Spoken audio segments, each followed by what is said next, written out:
Kementerian Pertahanan Rusia merilis rekaman kerja tempur kru pesawat tak berawak dari unit pasukan khusus distrik militer pusat.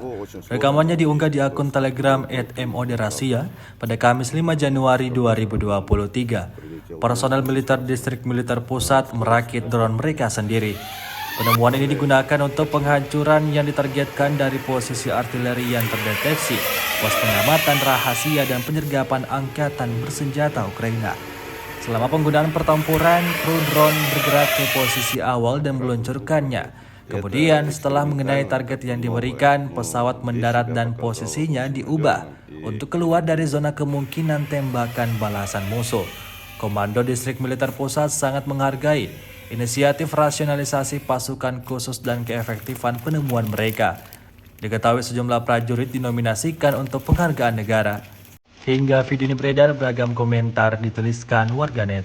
Российской Федерации за сутки поражены 83 артиллерийских подразделений вооруженных сил Украины на огневых позициях. Живая сила и военная техника в 107 районах. Районов населенных пунктов часов и Кагазетской области.